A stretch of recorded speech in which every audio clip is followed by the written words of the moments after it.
queridos, vocês, Shalom, vocês estão aí no YouTube acompanhando a gente.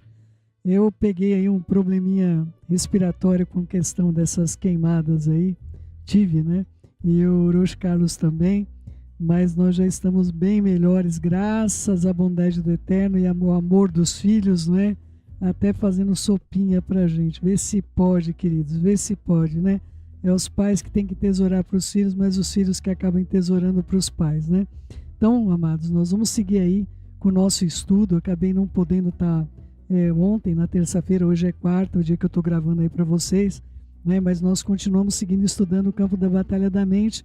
E eu espero de todo o coração que esse livro seja uma ministração do coração do Pai para você nesse tempo, um tempo muito difícil para todos nós, mas que nós não estamos sozinhos, não é verdade? Vamos orar? Querido Pai, em nome de Yeshua, eu coloco diante do Senhor esse tempo de estudo, que seja uma ministração pertinente na vida dos teus servos, tua herança, aqueles que desejam realmente, Pai, ter uma vida de sucesso, de êxito, diante das adversidades, principalmente que nós estamos por enfrentar. Coopera, ó Pai amoroso, com nossas vidas para o bem, nos ajude a vivermos de tal modo que nós consigamos enfrentar os desafios embaixo da Tua palavra, dirigidos pela Tua Ruach HaKodesh, na direção do Teu Filho, Mashiach Yeshua, nosso potente general, e aquele que dirige os nossos passos por meio da Sua própria vida. Ministra, ó Pai, usa a minha vida nesse momento, e fala aos corações aquilo que eles necessitam receber nesse dia, Beshem Yeshua Mashiach, que assim seja, assim seja. Vamos lá, queridos, vamos lá. Nós estamos aqui na página 144, não é? A ação correta acompanha o pensar correto. Vamos lá, queridos. E não vos conformeis com esse século, mundo moldado e adaptado de acordo com os costumes externos superficiais, mas transformai-vos pela completa renovação da vossa mente, por novos ideais, por novas ações. Romanos 12:2. Há um princípio dinâmico mostrado no começo ao fim da palavra do Eterno. A pessoa alguma jamais andará em vitória, a menos que entenda e opere por ele. A ação correta acompanha o pensar correto. Deixe-me colocar de outra forma. Você não modificará seu comportamento até que modifique os seus pensamentos. Na ordem das coisas do Eterno, o pensar correto vem primeiro e a ação correta o segue. Eu creio que a ação correta, o comportamento correto, é fruto do pensar corretamente. Muitos crentes se desgastaram tentando agir corretamente, mas o fruto é um produto de luta. O fruto vem como resultado de permanecer na videira, Yohanan João 15:4. E permanecer na videira envolve ser obediente, Yohanan João 15:10. Eu sempre uso Efésios 4:22-24, quando eu ensino esse princípio. No verso 22 diz: vos despojeis do velho homem, desvesti-vos, jogai fora o vosso velho homem não renovado, eu que caracterizava, deve ser o não renovado eu, perdão, que caracterizava a vossa maneira anterior de vida e que se corrompe segundo as concupiscências, os desejos que brotam do engano. No verso 24 continua o pensamento dizendo: e vos revistais do novo homem, o homem regenerado, criado segundo o Eterno, em justiça e retidão procedentes da verdade. Assim nós vemos que o verso 22 basicamente nos diz para pararmos de agir inadequadamente, e o verso 24 diz para começarmos a agir adequadamente. Mas o verso 23, o que eu chamo de ponte bíblica, ele nos diz como ir do verso 22, agindo inadequadamente, para o verso 24, agindo adequadamente, e vos renoveis constantemente no espírito do vosso entendimento, da vossa mente, tendo uma nova atitude mental e espiritual. É impossível ir de um comportamento errado a um comportamento correto sem primeiro mudar de pensamento. Uma pessoa passiva pode querer fazer a coisa certa, mas ela não vai conseguir, jamais vai conseguir isso, ao menos que ative a sua mente uma coisa de propósito e alinhe com a palavra do Eterno e a vontade do Eterno. Um exemplo que me vem à mente envolve um homem que certa vez foi para a fila de oração. Em uma das minhas conferências, ele tinha um problema de luxúria. Ele realmente amava a sua esposa e não queria que o seu casamento fosse destruído, mas o seu problema precisava ser resolvido e ele arruinaria o seu casamento. Joyce, eu tenho um problema com luxúria, ele disse. Parece que eu simplesmente não posso ficar longe de outras mulheres. Você pode orar para que eu seja liberto? Eu orei muitas vezes, mas parece que eu não consigo ter nenhum progresso. Isso foi o que Aruach HaKodesh, o Espírito do Eterno, me ordenou que lhe dissesse. Sim, eu vou orar por você, mas você deve ser responsável pelo que permite que lhe seja mostrado na tela da sua mente. Você não pode visualizar fotografias pornográficas em seu pensamento ou imaginar-se com outras mulheres se você quer desfrutar da liberdade. Como esse homem, outros vieram a perceber imediatamente porque eles não estavam experimentando nenhum progresso, mesmo que quisessem ser libertos. Eles querem mudar seu comportamento, mas não querem mudar a maneira de pensar. A mente é frequentemente uma área da qual as pessoas brincam com o pecado.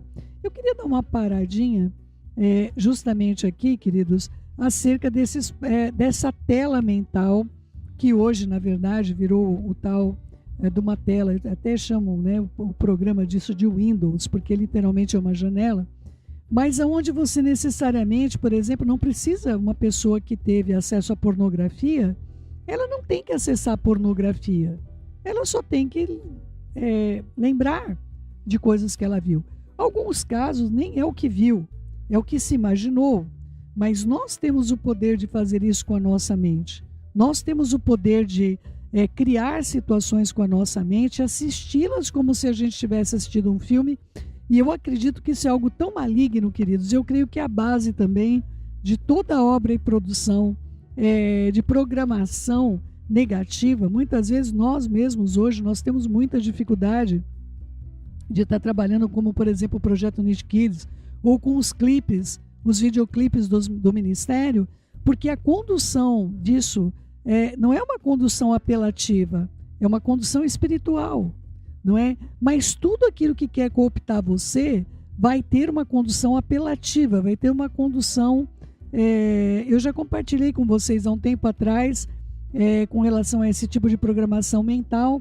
As pessoas iam para o cinema, muito tempo atrás, aconteceram até processos por causa disso, e tinha uma bebida famosa aí, e aparecia um pequeno frame durante as imagens. Ninguém nem conseguia ver que tinha aparecido, mas aparecia justamente uma garrafa desse refrigerante. E as pessoas saíam do cinema com vontade de beber esse refrigerante, porque haviam recebido uma programação que elas não tinham se colocado à disposição de fazer isso, mas elas saíam programadas para beber aquele refrigerante, não é? Inclusive houve um processo por usar esse tipo de coisa dessa maneira, mas nós mesmos podemos fazer isso com a nossa mente quando nós fixamos, e é bem complexo, principalmente quando algo é traumático, não é? Então, uma das coisas que eu tive que me desprogramar, por exemplo, durante o tempo da minha recuperação do luto do meu filho, eu ficava vendo o caixão, eu ficava vendo ele no caixão, e aquela imagem era uma imagem, pior de tudo, né? Eu ainda tinha feito algo que hoje eu não sei se eu faria, mas eu ainda tinha feito algo que eu não deveria, né? Para que aquela imagem ficasse realmente indelével na minha vida. Então, eu tive de chegar a um dado momento e falar, eu não quero que essa imagem volte para mim. Mas existem coisas, vocês que me conhecem há mais tempo, eu sou uma pessoa muito musical. Então, vez por outra, qualquer música vem na minha mente no momento que eu não quero. Eu não quero que aquilo venha na minha mente. Mas em muitos momentos, quando eu quero expressar alguma coisa, aquilo não vem na minha mente de um modo visual, vem de um modo musical. Aliás, meu relacionamento com o Eterno é muito musical, muito musical. Eu canto muito para o Eterno, eu faço muitas orações em modo musical, né? Então, assim, nós podemos utilizar as coisas celestiais de uma maneira muito mal intencionada. Outro dia o Orochi Caio me falou que músicas doutrinam. Então, pessoas ouvem uma canção muitas vezes, principalmente canções que vão ou têm um cunho religioso, essas canções elas passam a fazer parte da vida da pessoa de um modo doutrinário. Então, é importante para a gente não brincarmos com o pecado, como a Joyce está colocando aqui. Livre-se dessas imagens, livre-se de alimentar imagens. Céu, mas eu sonhei, e aí o que eu faço? Você não pode ter culpa pelo que você sonha. Não tenha culpa do que você sonha, não é? Não sinta-se culpado porque você teve um sonho. Sonho é sonho, não foi bom, não lembra mais disso. Deleta, não é? Não fica alimentando, eu vi aquele sonho, aconteceu aquilo naquele sonho. Se você ficar alimentando isso, pode te trazer problemas, certamente, porque aí você tira do mundo dos sonhos e você traz para a vida real, não é? Se for algo positivo, algo do eterno, faça isso, mas se for algo negativo, algo que te tortura, te traz problemas, principalmente na sua sexualidade, para que você vai ficar alimentando um negócio desse? Não é? Tome cuidado com isso, não é? Então vamos lá, não brinquem com o pecado. Yeshua disse em Mateus 5, 27 a 28, ouviste o que foi dito, não adulterarás, porém eu digo que qualquer que olhar para uma mulher com intenção impura no coração, já adulterou com ela. E a pessoa pode dizer, Céu, mas eu nem conheço a mulher lá do filme que eu vi, não é? Então, mas se você está pensando, você já fez. Não importa que você nunca viu a pessoa. Não importa. Você não vai atingir um nível de santidade, ou você não vai se tornar nunca uma pessoa confiável com pensamentos como esse. Como que você vai se tornar uma pessoa confiável, entende? Vamos lá. O caminho para ações pecaminosas é pavimentado por pensamentos pecaminosos. Uma mulher que participou do meu primeiro estudo bíblico doméstico tinha entregado sua vida ao Senhor e queria que seu lar e casamento fossem consertados. Tudo em sua vida era uma bagunça, lar, filhos, finanças, condições físicas, etc. E ela disse abertamente que não amava o marido. De fato, ela realmente o desprezava. Sabendo que a sua atitude não era do eterno, ela queria amar o marido, mas simplesmente parecia que não podia tolerar estar perto dele.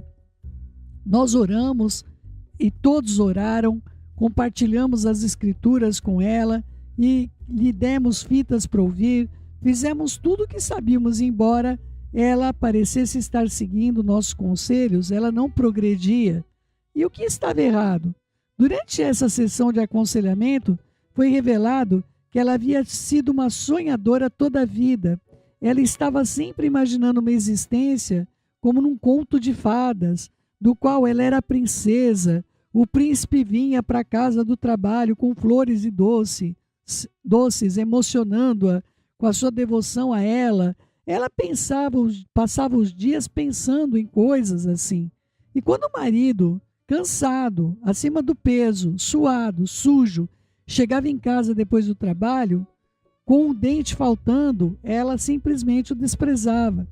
Pense nessa situação por um momento. A mulher era nascida de novo e ainda assim a sua vida estava uma bagunça. Ela queria obedecer ao Eterno e viver para Ele, e também queria amar o seu marido, porque ela sabia que essa era a vontade do Eterno. Ela queria ter vitória em sua vida, em seu casamento, mas a sua mente, ela estava completamente derrotada. Não havia como ela superar sua aversão por seu marido, até que ela começasse a operar com uma mente saudável, sadia. Ela estava vivendo mentalmente um mundo que não existia e jamais existiria. Portanto, estava inteiramente despreparada para lidar com a realidade. Ela tinha uma mente passiva, uma vez que não estava escolhendo seus pensamentos de acordo com a palavra do Eterno. Os espíritos maus injetaram pensamentos na sua mente, e necessariamente os pensamentos, eles não precisam ser pensamentos positivos, negativos ou da parte do maligno. Coisas que podem acontecer, por exemplo, na discussão de um casal. Isso eu já vi inúmeras vezes. A mulher está lá, carente do marido, ela se arruma, está perfumada, cheirosa ali, esperando o marido chegar do trabalho, e o marido chega com a cabeça bombando de trabalho, bombando de problemas, e aí aquele momento que ela acreditava que iria ser um momento de amor, de compaixão um pelo outro e de paixão também, se desvanece, a mulher fica extremamente irritada, fica extremamente fora de controle, vice-versa. O marido vem para casa, compra flores, fala, é hoje que eu vou para casa, vou ter um encontro romântico com a minha esposa. Chega lá, a mulher tá com dor de cabeça, descabelada, com os filhos, desesperada com as contas para pagar e sei lá mais o que. Quando o marido chega em casa, a última coisa que a mulher quer é pensar em romance, queridos. Então essas, como eu não vou dizer que são devaneios, não é? Mas existem situações onde nós projetamos como nós gostaríamos que o outro agisse em relação às nossas vidas. Eu sempre falo que a gente tem de criar um clima que nós gostaríamos de conviver, não é? Eu não posso chegar numa condição que eu digo para você, por exemplo, olha, eu não tenho prazer de conviver com você, e depois virar para você e falar eu te amo, não é? Não existe, ou seja, quem está recebendo a informação que você está dando para a pessoa, possivelmente ela não vai conseguir receber toda a informação que você está passando se você der instruções ambíguas para o outro que está convivendo com você. Aliás, esse tipo de coisa pode até destruir a força que existe dentro dos seres humanos de continuarem lutando, queridos. E nós precisamos ter uma posição clara. Eu não posso fantasiar coisas como eu gostaria que meu marido fosse, como meus filhos fossem, como eles agissem, mas ao mesmo tempo eu não posso esperar, por exemplo, que alguém que está atravessando um momento de dificuldade, que amanhã a pessoa vai continuar com um momento de dificuldade, depois de amanhã ela vai continuar com um momento de dificuldade, entende? Então, assim, os nossos projetos com relação ao outro não deveriam ser como eu gostaria que o outro agisse em relação à minha vida. Essa é uma coisa bem difícil para qualquer pessoa se encaixar dentro do projeto de vida de alguém. Nossos projetos e planejamentos, eles têm de fazer parte da nossa própria vida, da nossa própria essência, de como nós queremos viver e agir. Não é verdade, queridos? Isso é o que você pode mudar. Você pode mudar a você. Isso já é um grande projeto de realização, não é? Enquanto ela pensasse que eram seus próprios pensamentos e que tivesse prazer neles, jamais experimentaria uma vitória. Ela mudou sua forma de pensar e a sua vida começou a mudar. Ela mudou sua atitude mental em relação ao seu marido e ele começou a mudar a sua aparência, seu comportamento também em relação a ela, não é? Fixe sua mente no que está acima. Portanto, se fostes ressuscitados juntamente com o Messias de Yeshua para uma nova vida, portanto, compartilhando sua ressurreição dos mortos, buscai e tende como objetivo as coisas, os tesouros ricos e eternos, lá no alto, onde o Mashiach vive, o Messias, o Cristo vive, assentado à direita do Eterno. Pensai e fixai mentalmente as vossas mentes nas coisas lá do alto, nas coisas mais elevadas, e não daquelas que são aqui da terra, Colossenses 3, 1 e 2. Observamos outra vez o mesmo princípio. Se você quer viver a vida ressurreta no Messias, que ele providenciou, então busque esta vida nova e poderosa, fixando sua mente nas coisas do alto e não nas coisas aqui deste mundo. Shaul HaShalom, o apóstolo Paulo, está simplesmente dizendo que se nós queremos uma vida boa, então devemos manter a nossa mente em coisas boas. Muitos crentes querem uma vida boa, mas estão passivamente sentados, desejando que alguma coisa boa lhes ocorra. Frequentemente, eles têm ciúmes dos outros que estão vivendo em vitória e se ressentem porque a vida deles é difícil. Se você deseja vitória sobre seus problemas, se você verdadeiramente quer viver uma vida ressurreta, você deve ter força de caráter e não apenas força de desejo. Você deve ser ativo, não passivo. A ação correta começa com o pensamento correto. Não seja passivo em sua mente e comece hoje a colher, então, pensamentos corretos. Queridos, o Eterno tem tratado muito com a gente e nós vamos começar o capítulo 15 no nosso próximo encontro, mas ele tem tratado muito conosco acerca das questões do contexto daquilo que é sensível a nós, não é? Nós somos sensíveis a imagens, nós somos impressionáveis, nós somos sensíveis ao que nós ouvimos.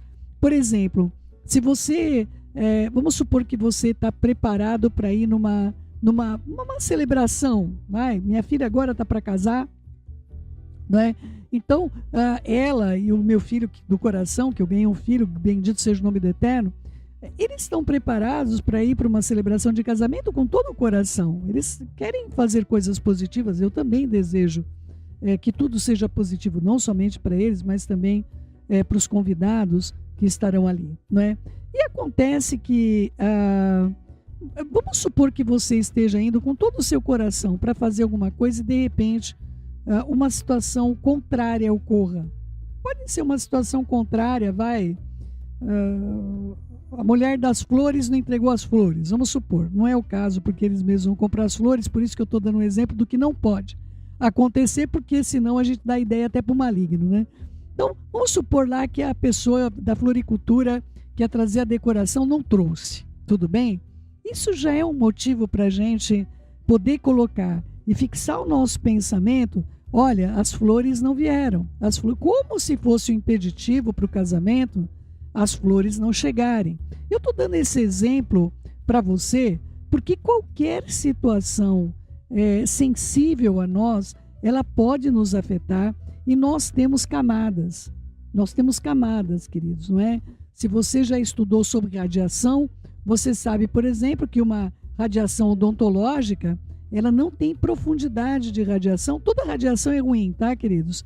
Mas por exemplo, uma tomografia é uma penetração de radiação profunda no corpo humano, não é? Então, nós temos essas camadas que são vistas aí pela radiologia, não é? A radiologia consegue colocar radiação superficial, um pouco mais adentro, enfim. E nós, amados, lamentavelmente, desconhecemos que nós temos essas camadas na nossa vida.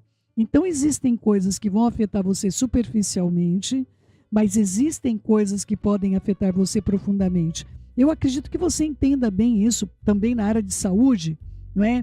Você pode ter, por exemplo, uma alergia de pele, uma coisa que te afetou superficialmente, mas você pode ter uma enfermidade, ou tantos que a gente está lutando com pessoas, com saúde de tantas pessoas, aonde as camadas atingidas podem ser mais profundas. Nós estamos lidando com pessoas que estão enfrentando câncer, nós estamos com pessoas com pneumonias, nós estamos com pessoas passando por problemas de fígado, por exemplo, não é?